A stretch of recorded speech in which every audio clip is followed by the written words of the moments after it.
Lalu yang berikutnya terkait dengan pengadaan barang jasa.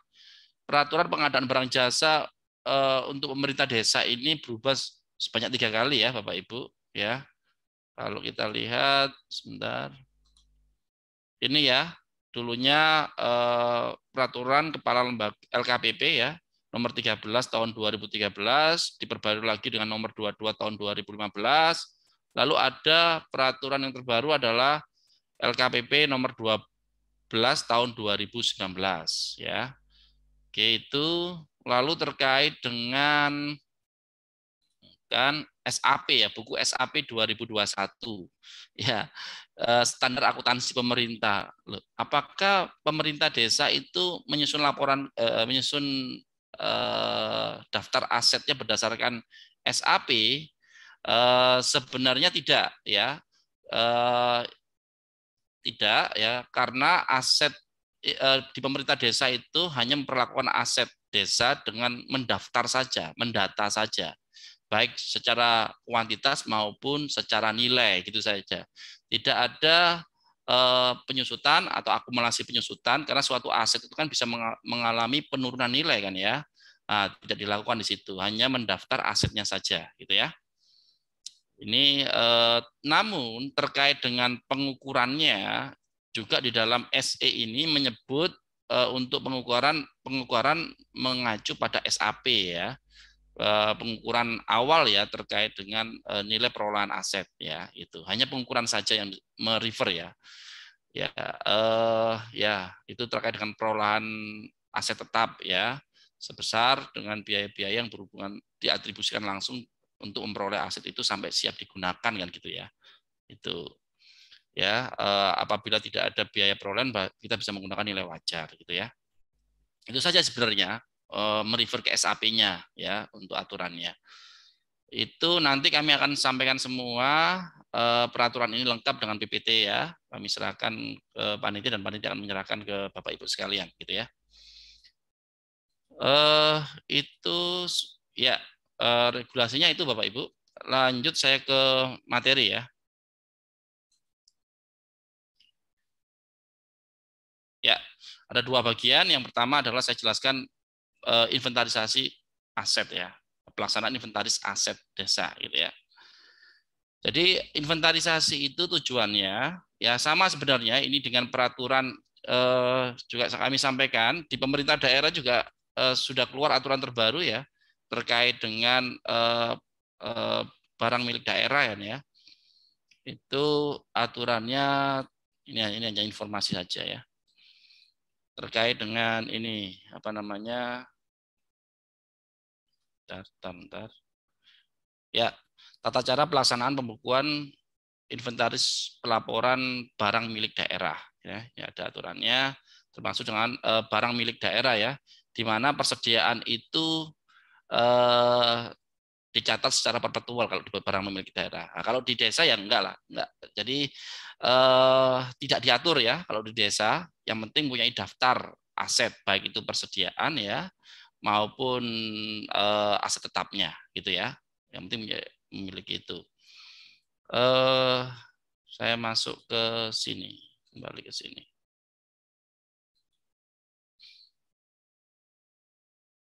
Oke, tujuan inventarisasi adalah kegiatan untuk melakukan pendataan, pencatatan, dan pelaporan hasil pendataan aset desa. Jadi kita mengetahui secara jumlah, ya secara fisik juga, dan juga secara nilai, ya aset desa yang dimiliki gitu ya, dengan pendataan, pencatatan, dan pelaporan hasil. Jadi berawal dari kita mengumpulkan daftar dulu aset yang dimiliki desa, lalu kita akan cross check di lapangannya secara fisik stock of name ya, apakah ada gitu ya. Lalu akan kita mutakhirkan data itu menjadi laporan hasil pendataan aset desa. Tujuannya tersedianya data semua aset desa yang secara baik dalam upaya mewujudkan tertib administrasi dan tertib fisik ya Bapak Ibu, mempermudah pelaksanaan pengelolaan aset desa ya. Kalau kita bisa memiliki data aset, maka kita bisa juga melakukan pengelolaan aset desa yang baik gitu ya, dan optimalisasi pemanfaatannya. Ya karena ada dasarnya ya, data. Kalau nggak ada data ya kita nggak bisa mengambil kebijakan untuk pengelolaan aset. Karena kita nggak tahu sebenarnya asetnya sebanyak apa gitu ya, nilainya seberapa gitu ya. Misalnya untuk aset yang disewakan gitu ya, kalau kita nggak tahu nilainya kan berapa nilai sewanya itu kan juga sulit ya gitu ya. Yang kedua misalnya terkait dengan kebijakan pengadaan barang dan jasa misalnya ya, apakah kita asal melakukan pengadaan tanpa melihat aset yang kita miliki? Tentu kita harus tahu aset yang tersedia apa, terus kebutuhannya seperti apa, ada gap maka kita penuhi dengan pengadaan kan gitu kan. Nah ini ruang lingkupnya opname fisik ya. Nah, ini di SE itu mengatakan ya dilakukan stok opname ya atau pemeriksaan secara fisik ya terkait dua hal, persediaan dan konstruksi dalam pengerjaan ya. Minimal 1 tahun sekali, Bapak Ibu ya. Persediaan dan konstruksi dalam pengerjaan ya. Rutin ya, setiap setahun sekali, Bapak Ibu. Jadi inventarisasi ini suatu sistem yang akan kita lakukan secara reguler setiap tahun untuk persediaan dan KDP. Ya, maka agar optimal dalam melakukan pengamanan aset ya, maka kita harus dibantu dengan sistem ya, karena ini juga suatu kegiatan yang rutin gitu ya. Lalu terkait dengan sensus barang ya, aset selain persediaan dan KDP atau konstruksi dalam pengerjaan itu minimal ya ini ya, sekurang-kurangnya 5 tahun sekali gitu ya. Juga dilakukan inventarisasi ya. Ada yang setahun sekali, ada 5 tahun sekali ya. Oke, prosedur inventarisasi itu ada persiapan, pelaksanaan, identifikasi dan pelaporan. Persiapan tentu kita harus ada perencanaan. Ya, perencanaan itu kita harus menentukan timnya siapa gitu yang melakukan inventarisasi, lalu menyusun jadwal inventarisasi karena ada tahapan inventarisasi, ya kan. Terus mengumpulkan data, ya, pengumpulan dokumen sumber, ya. Kita harus menyusun daftar aset dulu berdasarkan dokumen, ya, Bapak Ibu, dokumen pengadaan barang jasa, dokumen daftar aset yang ada gitu ya, sebagai dasar ya untuk kita cross check ke lapangan nantinya. Apakah barang itu ada atau tidak, atau ada malah ada barang yang ditemukan di luar daftar gitu ya, tapi dikuasai oleh desa. Berarti administrasi aset sebelumnya kurang memadai ya, kurang lengkap gitu ya. Sehingga ada barang berlebih beratnya gitu. Lalu kita perlu pemetaan ya sesuai dengan lokasi aset desa itu di mana saja. Karena kan tadi yang dijelaskan ada kekayaan asli desa, yaitu kan ada pasar desa dan sebagainya, gitu harus kita petakan sesuai dengan wilayah desa tersebut. Aset desa itu di mana saja keberadaannya. Nah, untuk memudahkan kita untuk melakukan cek lapangan gitu ya. Lalu ada pelaksanaan ya. Pelaksanaan itu melakukan survei lapangan ya, stok opname ya, pendataan aset tetapnya ya gitu ya. Ini sebenarnya tidak hanya aset tetap, termasuk persediaan ya di sini, karena aset desa itu tidak hanya aset tetap, ada persediaan, ada aset tetap dan aset lainnya. Lalu kita setelah mengetahui secara kuantitatif, secara fisik ya, berdasarkan lapangan ya, aset yang sesungguhnya ya, itu kita tidak hanya mengetahui jumlahnya ya, tapi kita harus bisa menentukan besarannya, nilainya ya. Maka kita harus melakukan penilaian Bapak Ibu, pemberian nilai gitu ya. Penilaian di sini ada di aturan mengenai pengadaan barang jasa tadi ya Bapak Ibu. Di situ jelaskan ya, kita bisa merefer ke situ bahwa mengacu pada harga pasar ya di desa tersebut. Kalau di desa tersebut tidak ada, maka cari harga pasar di desa yang terdekat lainnya gitu ya. Itu ya, dan menggambarkan rata-rata harga gitu ya, menggambarkan rata-rata harga yang umum gitu ya.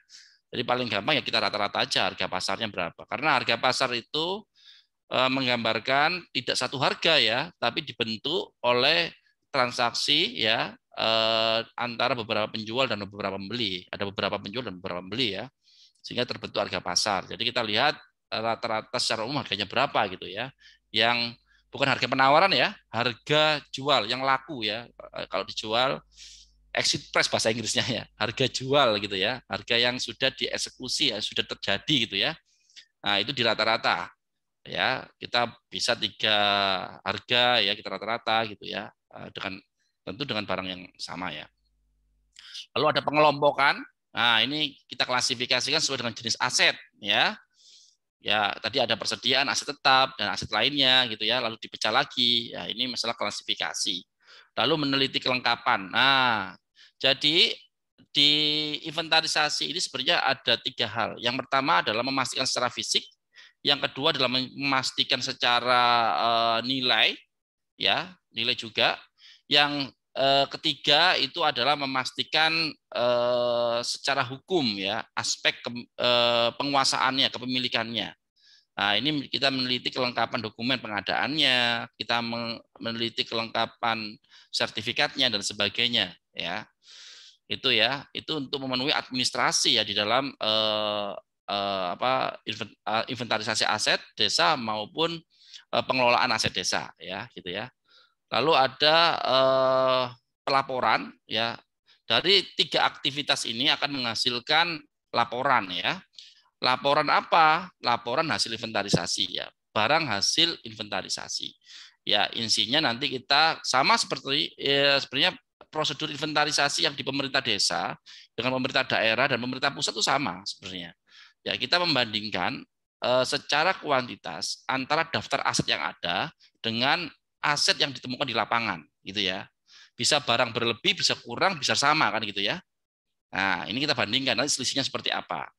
Ya. Lalu juga kita membandingkan secara nilai. Nilai berdasarkan daftar ya. Daftar itu tentu berdasarkan data historisnya, data yang tercatat di dalam pengadaan itu apa gitu ya, berapa nilainya. Lalu juga dibandingkan dengan nilai kalau nilai yang hasil dari penilaian ya harga pasar gitu ya. Bila mana memang tidak ada informasi mengenai harga perolehannya. Kalau ada harga perolehannya, kita nggak perlu melakukan penilaian. Ya, tetap pakai harga yang ada di daftar ya, nilai aset yang ada di daftar. Tapi kalau tidak ada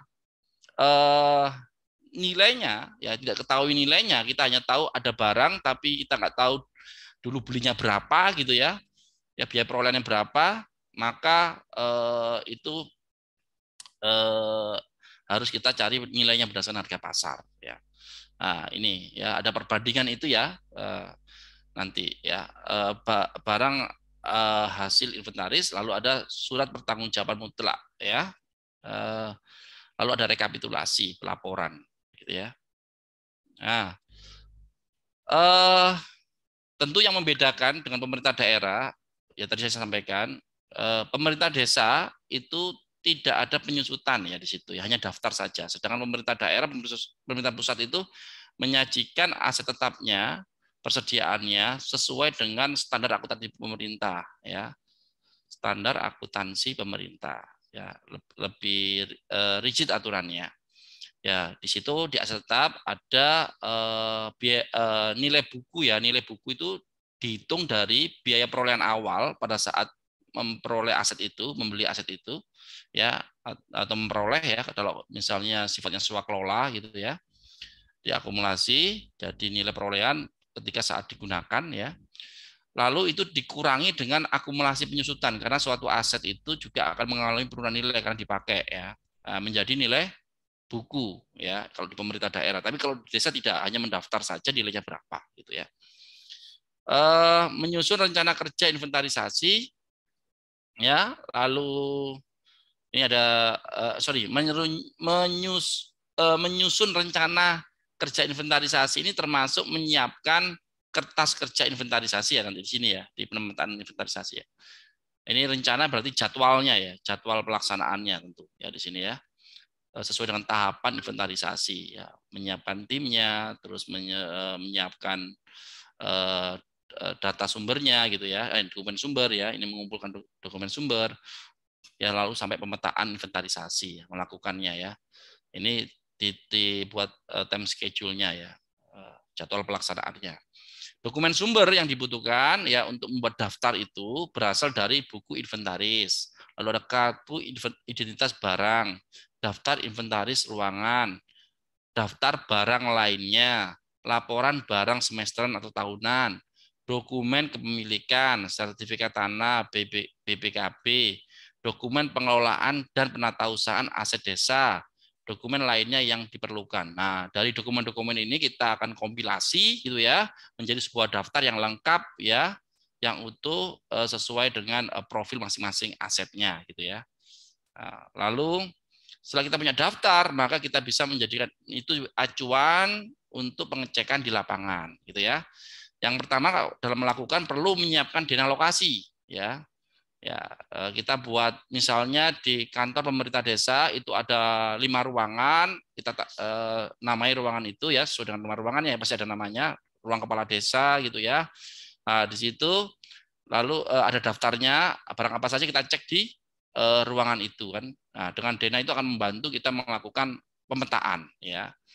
Jadi kita nggak kesulitan ya untuk memastikan keberadaan aset itu ya. Nanti kita catat aset itu berada di mana gitu ya kalau ada perpindahan. Lalu memberi nomor atau nama ruang dan penanggung jawab ruang pada Dena lokasi. Nah, penting ya, ruangan ini diberi nomor ya, kode ruangan untuk memudahkan kita memetakan ya. Lalu yang kedua, siapa penanggung jawab aset atas ruangan ini gitu ya. Nah, itu juga harus disertakan ya. Nanti di sistem ada itu semua. Lalu ada penyiapan label sementara ya. Dalam saat inventarisasi tadi kita menemukan barang gitu ya, mencocokkan dengan daftar, terus kita akan labeli sementara ya. Sebenarnya label ini ada 2 ya, label sementara sama label permanen gitu ya, permanen gitu ya. Nah, label sementara itu artinya ada 2 proses ya nanti ya, ada proses awal dan proses akhir untuk memastikan barang itu ya. Nah, ini ditandai saja bahwa itu sudah dilakukan inventarisasi gitu ya. Nanti kita ibaratnya kita tandai, nanti kita kasih barcode ya, kita kasih identitas yang lebih lengkap gitu misalnya. Biar kita bisa membedakan barang mana yang sudah dicatat, mana barang yang belum gitu kan. Kalau nanti kita nggak tandai sulit ya gitu ya. Bisa-bisa nanti apa namanya ada kekeliruan ya, kesalahan di situ karena kita akan mengulangi pekerjaan padahal itu sudah dicatat gitu ya. Menyiapkan data awal ya, tadi saya sampaikan ya, dari sini data sumber kita akan memperoleh data awal. Lalu menyiapkan kertas kerja inventarisasi ya beserta tata cara pengisiannya. Nah, kertas kerja inventarisasi ya itu sudah ada di peraturan ya, tinggal kita mengisi. Nanti saya tunjukkan kertas kerja inventarisasinya ya, ada setiap jenisnya masing-masing ya sesuai dengan karakteristik ya, kebutuhan data masing-masing jenis aset desa. Lalu tahapan pelaksanaan berikutnya yaitu menghitung jumlah barang. Ini ya, kita inventarisasi secara kuantiti ya. Lalu meneliti kondisi barang. Barang itu rusak, kondisi baik kah, kurang baik kah gitu ya. Ada 3 kondisi ya. Nanti saya jelaskan ya. Ada 3 sesuai dengan aturan ya. Ada baik, ada lupa saya. Nah, nanti di bagian akhir ada ini sebentar. Nah, ada baik, ada rusak ringan, ada rusak berat. Nah, ini ya, ada baik, ada rusak ringan, ada rusak berat. Ya, kita harus mengklasifikasikan karena ini dengan mengetahui kondisi ini kita bisa membuat kebijakan kan nanti untuk pengadaan ya, mana yang perlu diganti, mana yang perlu dihapus gitu ya. Lalu menempelkan label registrasi ya, kode registrasi sementara gitu ya. Nah, ini mencatat hasil inventarisasi pada kertas kerja inventarisasi ya. Ada kertas kerja yang akan menggambarkan jumlah barangnya ya berdasarkan cek fisik, kondisi barangnya, sama kita berikan nomor ya di situ ya, kode gitu ya. Nah, kodifikasi aset desa tadi ada pedoman kodifikasi kan ya, mengacu pada itu. Ada 3 kode ya, kode barang, kode lokasi barang, sama kode register. Kode register ini yang ditempelkan ke barangnya ya, yang sebagai penanda ya, barang itu milik pemerintah daerah dari pemerintah desa gitu ya, dengan identitasnya gitu ya.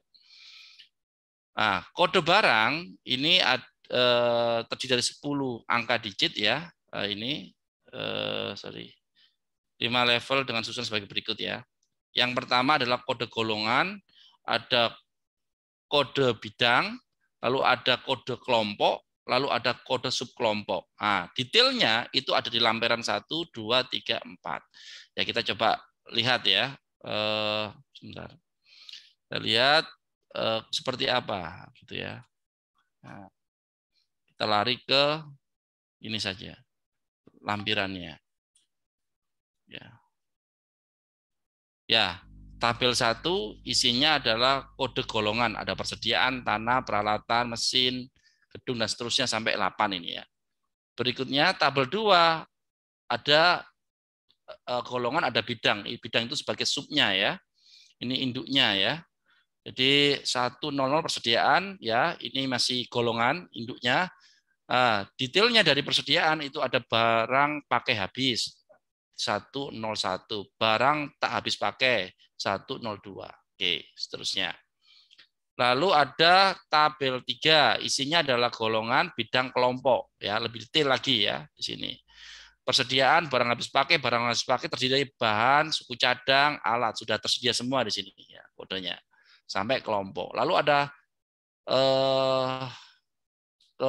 berikutnya yang format tabel 4 sampai ke subkelompok. Subkelompok ya persediaan, ini kelompok, bidang, ini ada barang habis pakai, lalu kelompok, bahan, detailnya lagi, rincian dari bahan, ada bahan bangunan dan konstruksi, bahan kimia dan seterusnya. Seperti itu. Ya. Kita kembali ke sini. Nah, ini kode barang ya. Lalu ada kode lokasi barang. Ya. Kode lokasi barang. Ini ya terdiri dari ini berapa digit ini, ada 6, ada 10 ya, 10 digit ya. Nah, kode pertama adalah yang 2 pertama ini adalah provinsi ya. Berikutnya kabupaten, lalu berikutnya kecamatan, lalu desa, 2 ini desa. Ya, lalu 018 itu nomor urut desa di kecamatan ya, Teluk Muntiara. Ini contohnya. Lalu ada ini ada kode register ya. Jadi kode register itu terdiri dari 2 yang ditempelkan di dalam barang tadi ya, barang atau aset desa itu ada 2. Kode berdasarkan barangnya ya. Tadi kelompok, bidang dan subkelompok ya itu ya. Ditambahi dengan kode belanja bidangnya. Ya, karena di dalam APBDes itu kan ada belanja penyelenggaraan pemerintahan 1, belanja pembangunan desa 2 kan gitu ini ya. Jadi ini sama dengan kode terkait dengan barang, ditambahi lagi dengan kode belanja bidang sesuai dengan APBDes-nya, ditambahi dengan tahun pembelian. Yang berikutnya ini ada kode wilayah sampai 02 tadi kan ya, ditambahi dengan nomor urut pendaftaran ke aset, inventarisasi aset ya. Daftar aset. Ya. Ini. Oke, ini sebagai contoh ya. Kode peralatan mesin, kode komputer, komputer unit, kode PC, komputer sampai nomor urut pendaftaran ke 1. Ya, ini ada 2 contoh ya. Oke, ya, kode register ini merupakan identitas barang yang dipergunakan sebagai tanda pengenal yang dilekatkan pada barang yang bersangkutan. Ya, ini nanti di print dalam bentuk stiker gitu ya, tapi yang nggak gampang rusak ya, gampang rusak, tidak mudah terlepas ya, dan tahan lama gitu kan ada ya Bapak Ibu, dan alat printernya juga khusus ya. Gitu ya, sama isi stikernya itu ya khusus. Jadi misalnya diraba, digosok itu angkanya nggak hilang Bapak Ibu. Banyak sekali ya tersedia di e-commerce ya, banyak ya, Shopee dan sebagainya ada di situ. Dan tidak mahal gitu. Lalu ada satuan jenis barang, Bapak Ibu. Ya, di sini satuan ini dipergunakan untuk satuan-satuan ya yang ada di aset ini ya. Ini sudah secara nasional dan internasional yang wajib berlaku di Indonesia untuk menyatakan kuantitas barang yang dimiliki. Ada satuan berat, kilogram, ton dan sebagainya. Ya, yang ini kita menjadikan acuan ya. Oke. Lalu tahap identifikasi ya. Yang pertama, pemberian nilai aset sesuai dengan SAP, standar akuntansi pemerintah. Ya, jadi kan tadi bahwa di standar akuntansi pemerintah itu untuk penilaian berdasarkan historical cost. Ya, sorry, mohon maaf. Biaya perolehan ya pada saat pembelian awal gitu ya. Ya, kas dan setelah kas ya atau nilai yang dikeluarkan oleh pemerintah daerah gitu ya untuk memperoleh aset itu sampai aset itu siap digunakan gitu ya. Nah, itu ya. Ya termasuk ada harga beli ditambah dengan biaya untuk transportasi untuk sampai ke tempat desa gitu ya, ditambah dengan PPN ya, ditambah dengan itu diakumulasi itu menjadi nilai perolehan ya, Bapak Ibu ya. Ya, ada apa? Ya, menginformasikan Bapak jika di rundown ada waktu istirahat selama 15 menit terlebih dahulu, Bapak. Oh gitu, baik, saya ikuti. Baik, kita break dulu ya Bapak Ibu. Nanti kita lanjut untuk inventarisasi dan juga ada apa namanya contoh untuk sistem manajemen aset ya. Jadi jangan dilewatkan ya, gitu ya, sampai selesai. Baik, terima kasih. Saya kembalikan ke Vira ya. Baik, sebelumnya mohon maaf Bapak Ibu, tiba saatnya waktu istirahat selama 15 menit. Terkait materi selanjutnya akan disampaikan setelah istirahat. Bagi Bapak Ibu, wajib tetap join Zoom dan diperkenankan jika menonaktifkan video. Itu saja, terima kasih, selamat beristirahat. Baik, halo Vira. Ya, selamat sore Pak Sigit, mohon izin saya buka terlebih dahulu ya Bapak. Ya, oke, silakan. Baik, waktu istirahat telah usai, maka marilah Bapak Ibu mengaktifkan videonya kembali dan menyiapkan dirinya untuk menyimak materi selanjutnya. Kepada Bapak Sigit Kurnianto dan Bapak Watono, kami persilahkan.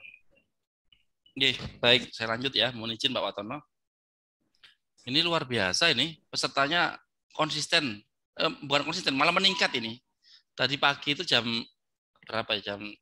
Tadi siang itu ada 80-an orang, sekarang jadi 192 dan nggak mengalami penurunan ya. Biasanya sore-sore itu berkurang gitu ya. Ini bertambah. Alhamdulillah. Sebentar.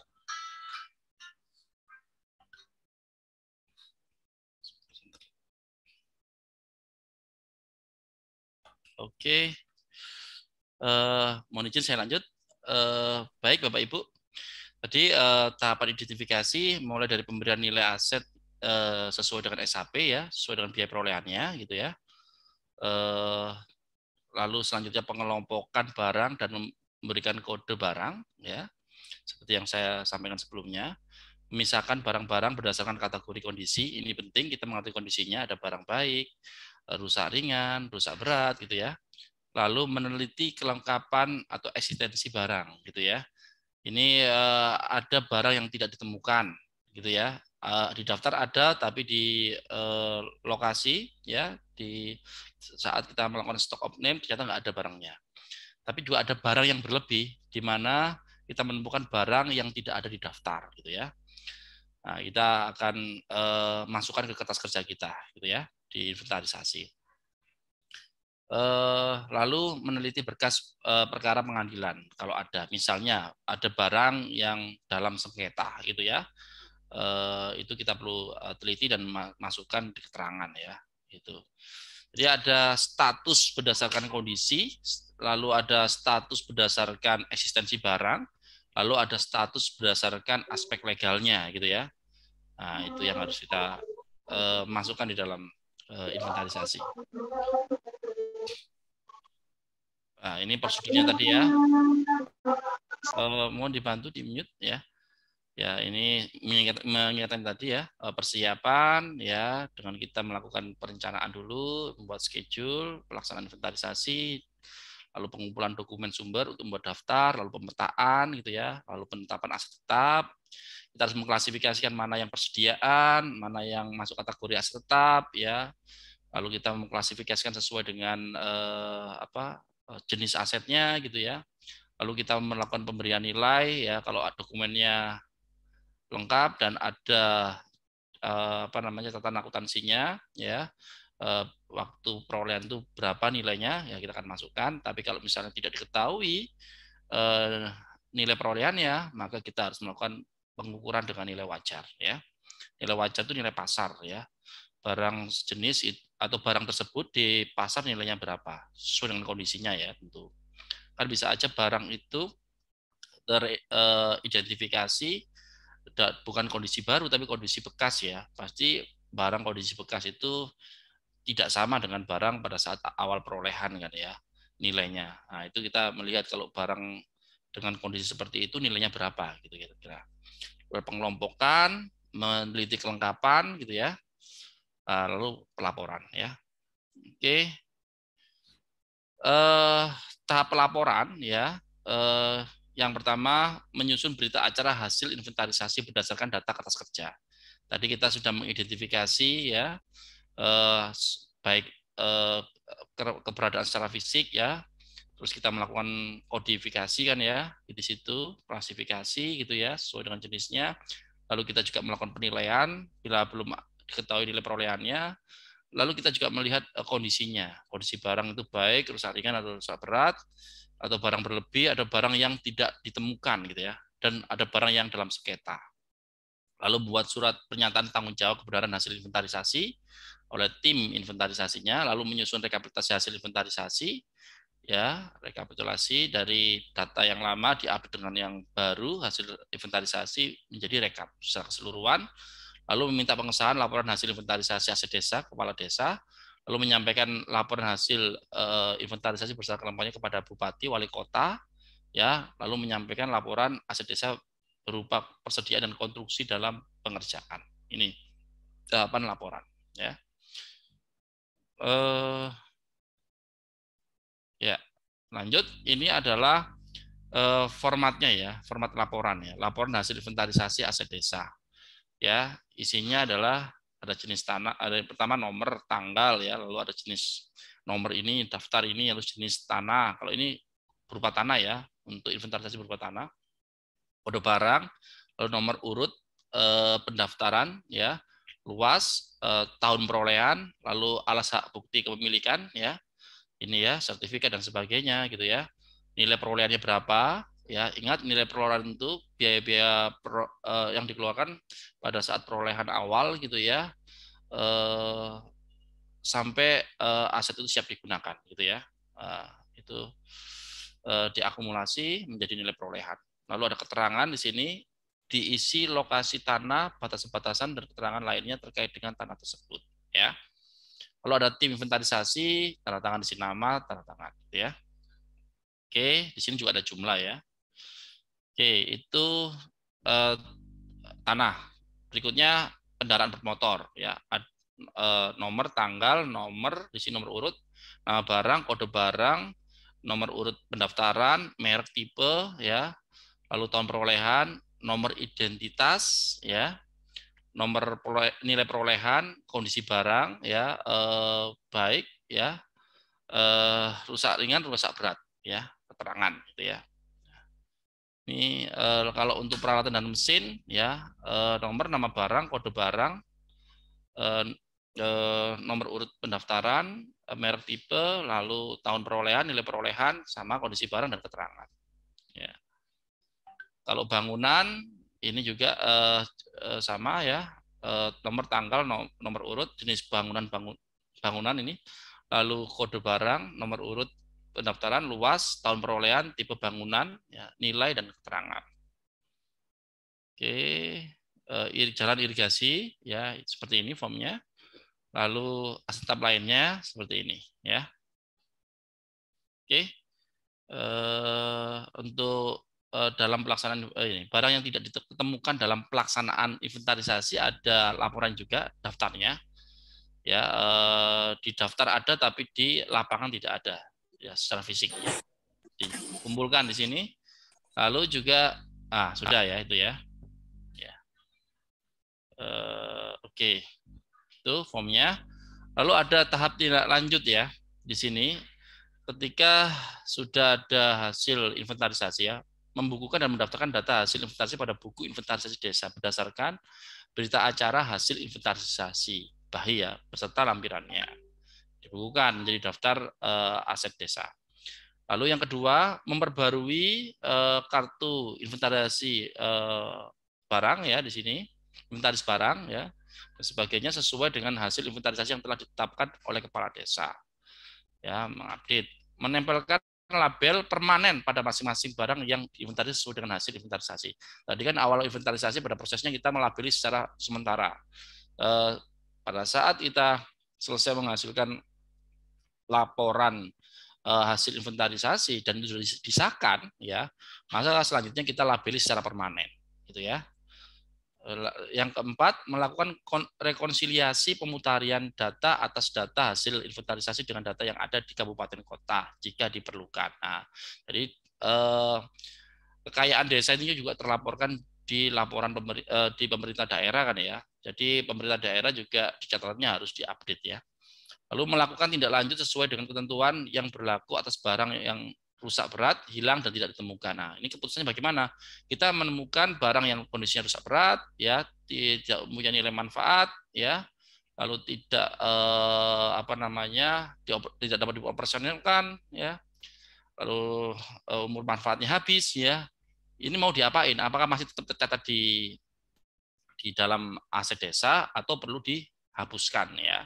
Penghapusan itu juga dimungkinkan sesuai dengan peraturan Permendagri ini. Ya, itu merupakan kewenangan kepala desa ya. Hilang juga, kalau hilang maka harus nanti ada mekanisme lebih lanjut ya, di mana hilang itu disebabkan oleh apa gitu ya. Nah, ini apakah ada disebabkan karena yang menimbulkan kerugian negara gitu ya. Nah, itu mungkin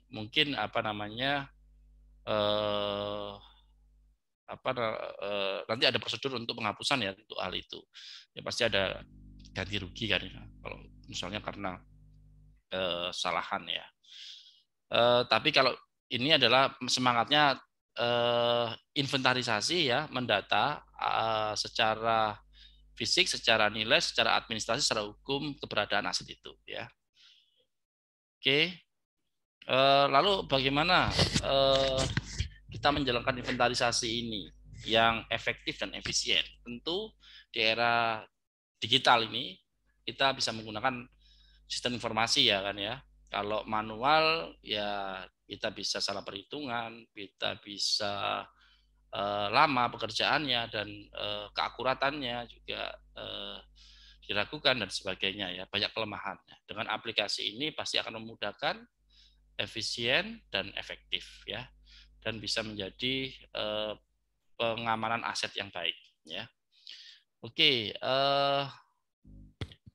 kita bicara manajemen aset ya. Dari yang disampaikan Pak Watono sama yang saya sampaikan tadi, kalau kita tarik garis generalnya gitu ya, itu manajemen aset itu ada 5 tahapan sebenarnya. Ya, ini sama seperti kayak di perusahaan juga ya, gitu ya. Jadi tahap pertama adalah kita melakukan inventarisasi aset, memastikan secara fisik ya, baik luas, bentuk, volume, jumlah, lokasi, alamat, jenis lainnya, gitu ya. Nah, setelah kita mengetahui fisik ya, perbedaan antara yang didaftar dengan yang di lapangan gitu ya, terus kita juga memastikan secara aspek yuridis ya, terkait dengan penguasaan aset itu milik siapa ya, masalah legalitas ya, status penguasaan dan batas akhir penguasaan kalau itu sifatnya disewakan gitu ya, kita perlu jelas ya. Dan juga kita akan melakukan penilaian ya, ada pendataan, labeling, pengelompokan ya, penilaian di situ untuk memperoleh nilai aset, daftar aset ya beserta nilainya gitu ya.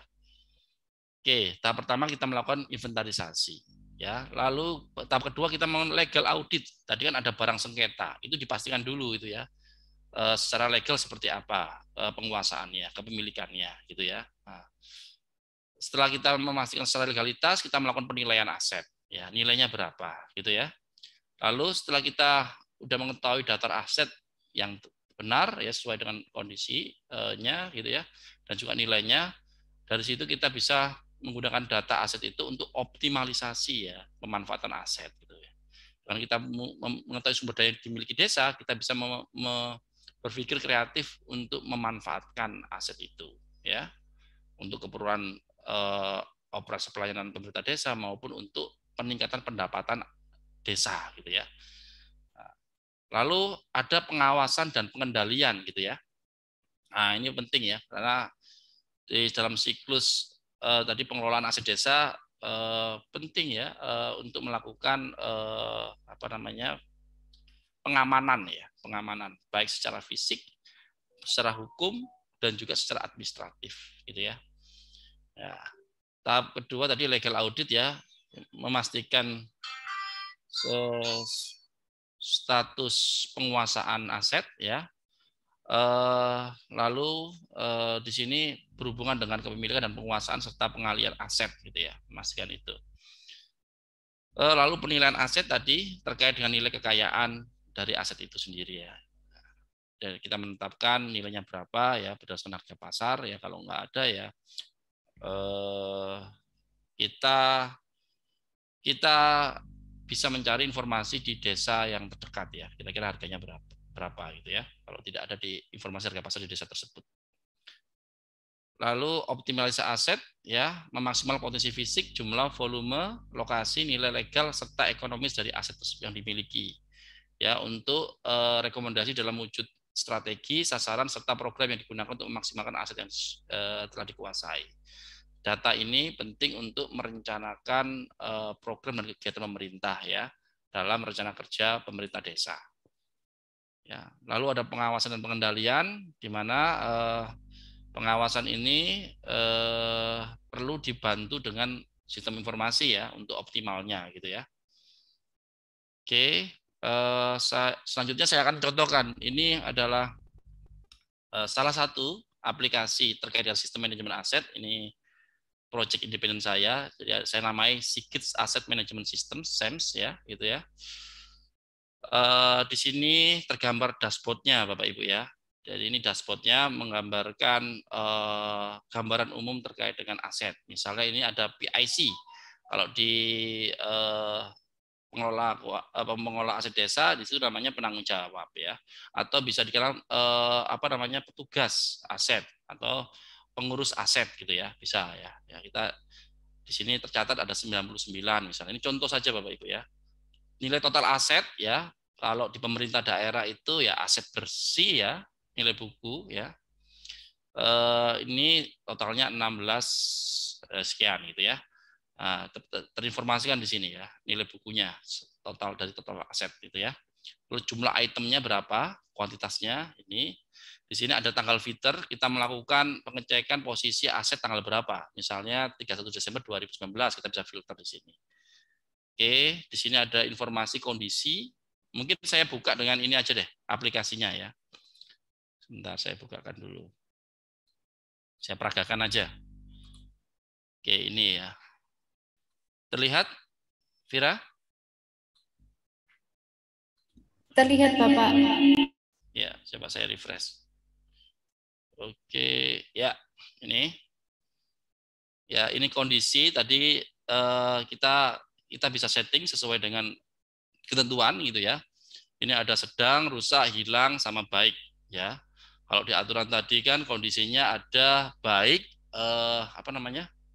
rusak ringan sama rusak berat ya. Bisa disesuaikan ya di masternya. Lalu ada status di sini ada aktif ya, ada barang berlebih, barang dalam sengketa, lalu ada barang tidak ditemukan, ada tidak dipakai gitu kan. Nah, ini statusnya. Lalu ini ada status inventarisasi. Dari total aset yang dimiliki di daftar itu, berapa yang sudah diinventarisasi? Ini ada 84,7% yang sudah diinventarisasi sebanyak 3.576 unit yang sudah diinventarisasi. Yang belum diinventarisasi ada 15,3% atau 646 di sini ya. Ini aktivitas kita mengecek di lapangan terus kita input. Dan ini web based Bapak Ibu. Web based itu kita bisa melakukan pekerjaan inventarisasi di mana saja, kapan saja gitu ya. Kan enak kan ya, kita tinggal pakai smartphone kita atau kita pakai laptop ya. Tinggal kita menginput gitu ya, langsung akan terupdate di server kita gitu ya. Nah, jadi saya jelaskan aplikasi ini terdiri dari dashboard ini ya, informasi secara umum ya, gambaran umum mengenai kondisi asetnya gitu ya. Lalu ada master. Master ini adalah master itu referensi terkait dengan sistem ya di dalam manajemen aset ini. Kayak kondisi ini kita kondisi buat menjadi berapa ini? 1 2 3 4 ya, 4 jenis kondisi gitu ya. Nah, kalau nanti kita mau mengubah bisa kita edit di sini kondisi. Ada kategori, ada satuan, ada lokasi, PIC dan aset akun dan tipe aset tetap kena pajak dan tipe aset tetap. Nanti saya jelaskan satu persatu.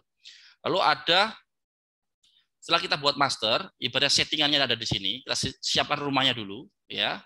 Sudah kita buat, maka kita bisa mengoperasionalkan, memasukkan data dengan aset. Ada entry-nya ada di aset satuan. Aset satuan itu kita mencatat per item aset, per unit aset gitu ya, per satuan aset gitu. Kita dicatat di sini. Jadi ini ibaratnya kalau di rumah sakit ada rekam medik ya per pasien. Nah, ini data per aset itu saya anggap aja pasien gitu ya.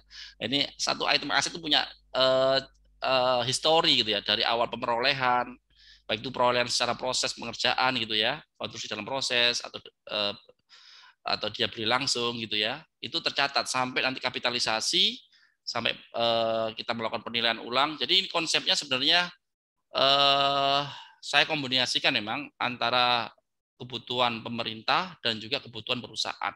Jadi ini termasuk yang lengkap ya untuk pencatatan manajemen aset gitu ya.